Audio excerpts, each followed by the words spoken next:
গভীর রাত, অন্ধকারের বুক চিরে এগিয়ে চলেছে কয়েকটি ছায়ামূর্তি। তাদের অস্তিত্ব গোপনীয়তার দুর্ভেদ্য প্রাচীরে ঢাকা।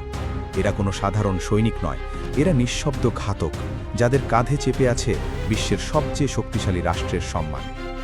এটি ছিল এমন এক মিশন যার সাফল্য ইতিহাসের পাতায় স্বর্ণাক্ষরে লেখা থাকত, কিন্তু ব্যর্থতা ডেকে এনেছিল এক চরম অপমান আর লজ্জা। এটি অপারেশন ঈগল ক্লয়ের গল্প, মরুভূমির বুকে লেখা এক ব্যর্থতার মহাকাব্য। ফিরে যাওয়া যাক ১৯৭৯ সালে। ইরান এক অগ্নিগর্ভ পরিস্থিতির মধ্যে দিয়ে যাচ্ছে।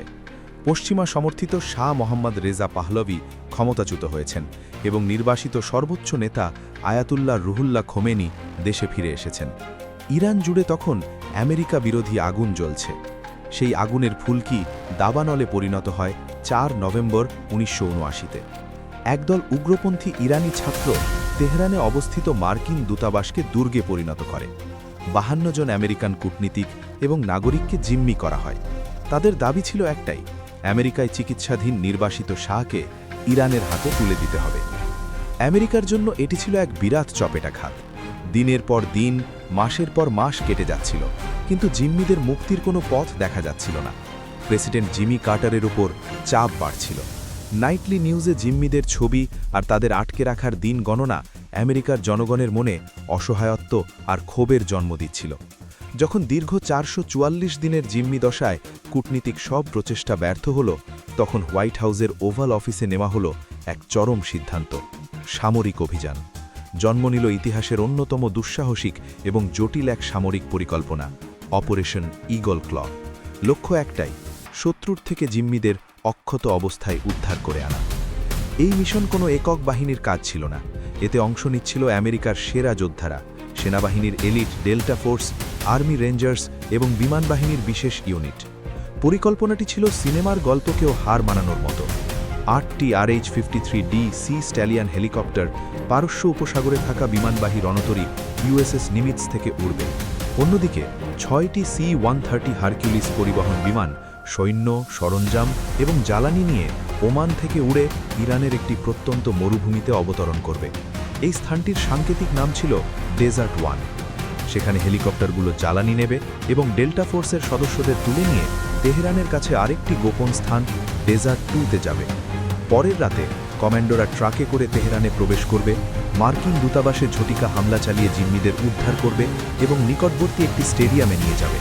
সেখান থেকে হেলিকপ্টারগুলো তাদের তুলে নিয়ে আবার ডেজার্ট 1-এ ফিরে আসবে, যেখান থেকে C-130 বিমানে করে তারা ইরানের আকাশসীমা ত্যাগ করবে। এই পরিকল্পনার প্রতিটি ধাপ ছিল একটি সুতোর ওপর ঝুলন্ত তরবারির মতো। সামান্য একটি ভুল মানে নিশ্চিত বিপর্যয়। ২৪ এপ্রিল ১৯৮০, গভীর রাতে শুরু হলো অপারেশন ঈগল ক্ল। কিন্তু শুরু থেকেই প্রকৃতি যেন আমেরিকার বিরুদ্ধে দাঁড়িয়েছিল।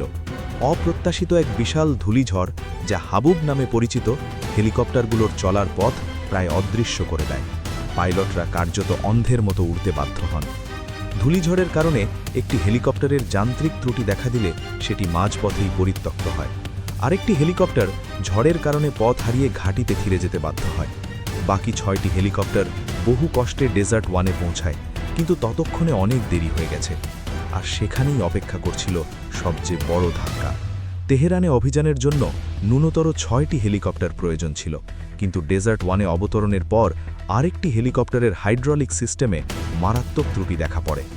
এখন হাতে মাত্র 5টি কার্যকর হেলিকপ্টার। গভীর রাতে পেন্টাগন এবং হোয়াইট হাউসের সাথে যোগাযোগ করা হলো।